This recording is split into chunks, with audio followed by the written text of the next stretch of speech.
How could you do that, Andrew? How could you do it? Why on earth did you feel the need to trade this guy to a division opponent for a 5th-round draft pick? Fireable offense. That is a fireable offense. I want to know how much longer the owner's going to watch this crap, because the fans have had it. We deserve better. You just worried more about your stadium than you are your football team. That's the perception, Jimmy. And you allow these people to do this. You have the worst offense in the league. Your GM screwed this quarterback thing up like I've never seen in my life. I've never seen anything like it. Kids that play Madden could have done a better job. Oh, no. No.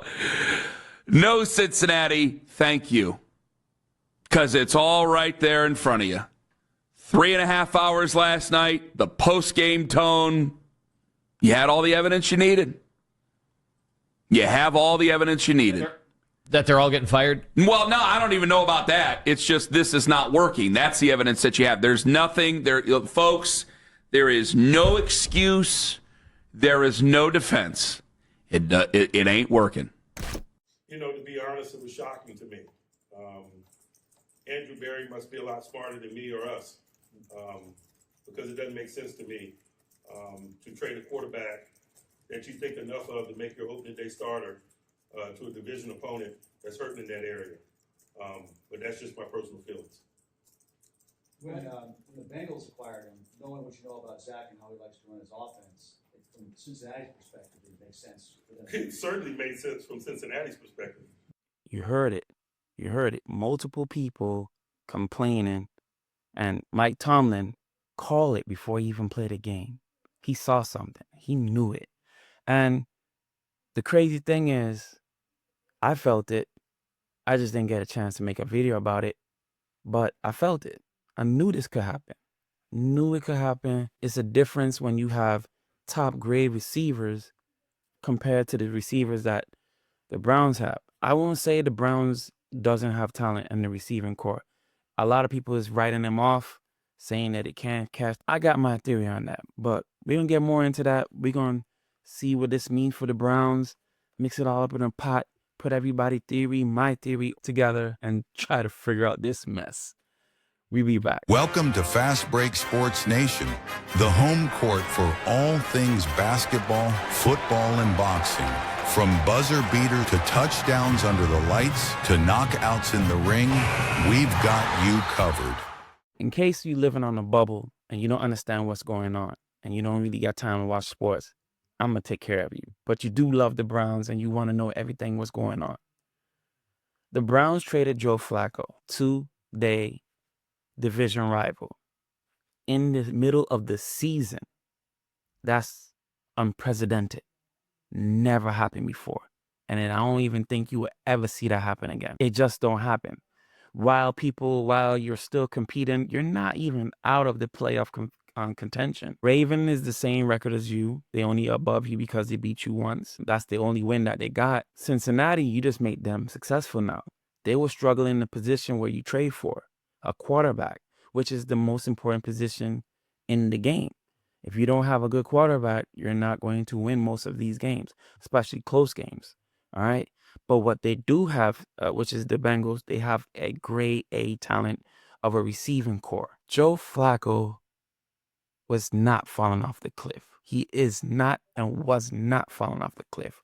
But what he was doing was playing bad with the Cleveland Browns.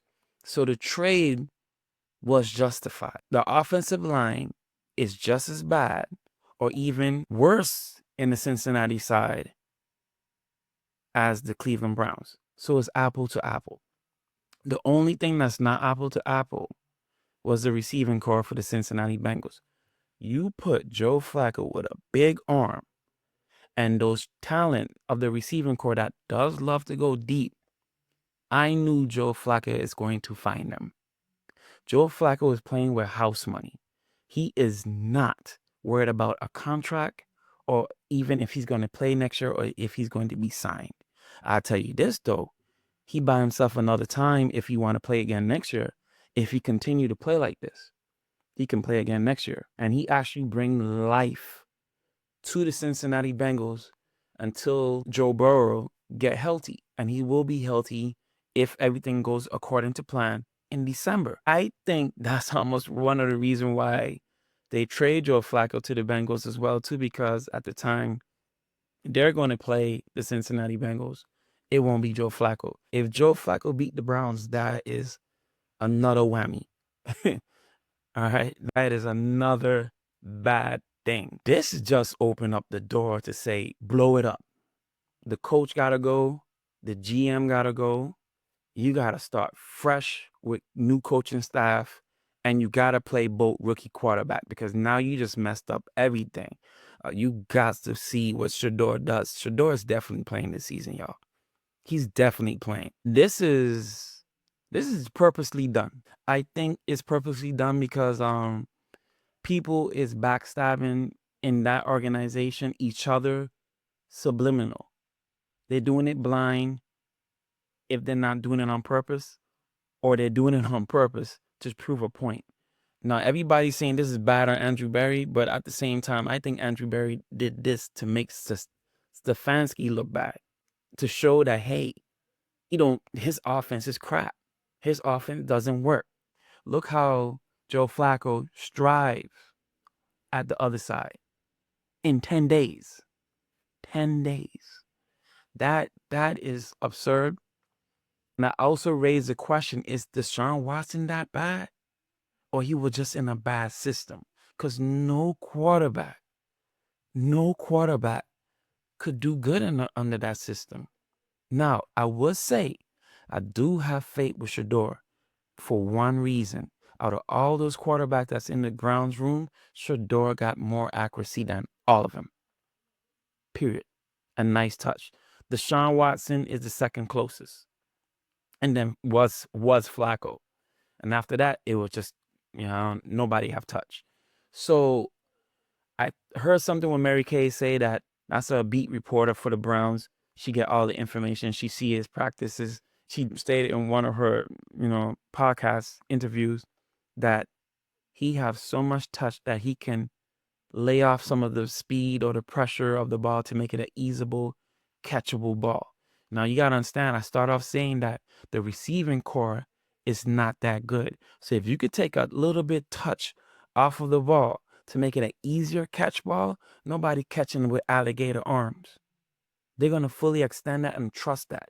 And then he's so accurate, we're not throwing hospital balls, meaning that we're not setting you up to get hit. Njoku in that Pittsburgh Steelers game, Gabriel was just setting him up to get hit. And after he got that one pop, alligator arms. We're not catching anything with these alligator arms. So Shadour does have a chance, but there's one big problem when it comes to Shadour. Getting rid of the ball quick because that offensive line is so bad.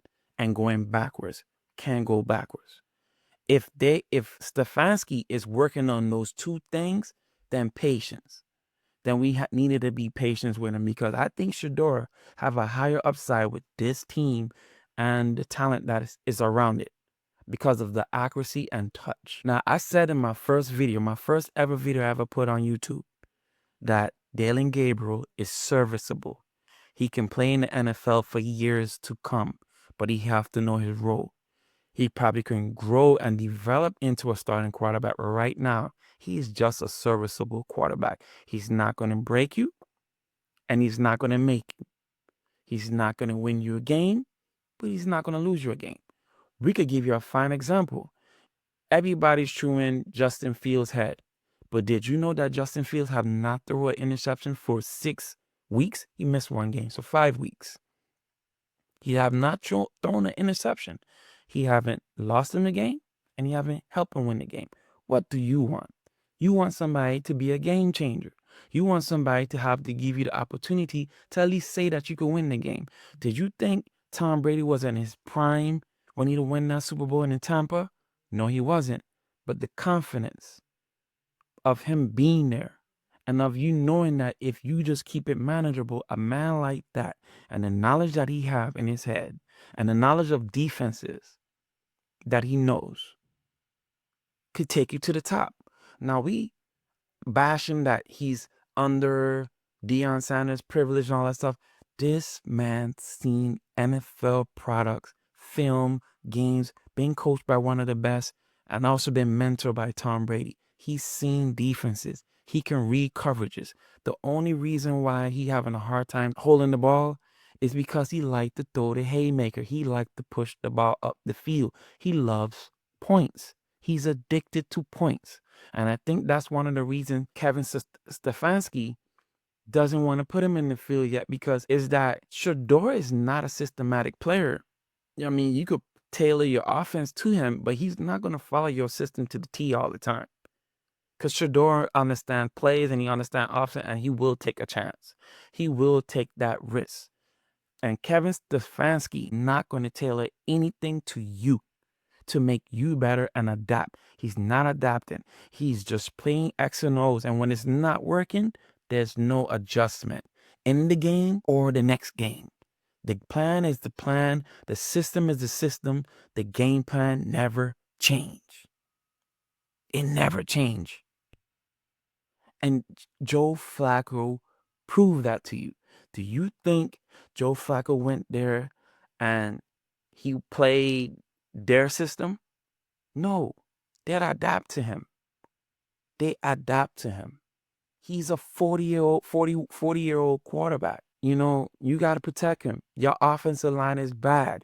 You got to make it simple. Keep it simple, stupid. But he's keeping it too simple for DillonGabriel. Now, if you want to assess DillonGabriel properly, and let's be fair towards DillonGabriel, is that you got to let the playbook fly. You got to let him loose. You throw 50 times and still keep him in the cage against the Steelers, and you struggle against the Steelers, and Joe Flacco went there in 10 days, the same team that you just lost badly to, the same team that you bench him for, he clowned. He went off in the Unk Bowl. They call it the Unk Bowl because Joe Flacco is 40 and Aaron Rodgers is 41. That's why they call it the Unk Bowl, all right? I didn't make the rules, but that's funny, so I'm going to call it the Unk Bowl, okay? On AndrewBerry's side, why he needs to be fired, I mean, I'm torn. Everybody more calling for him to be fired versus the coach, but I'm torn with him because he did a good draft class this year.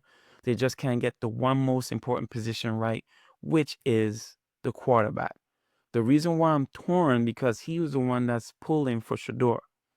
If Shadour turns out and pans out to be the quarterback I believe he should be, then I think AndrewBerry should be safe. I feel for a better assessment, you might have to consider split reps. I feel that I don't think this is going to be fair for Gabriel or Shadour, how they going to play him.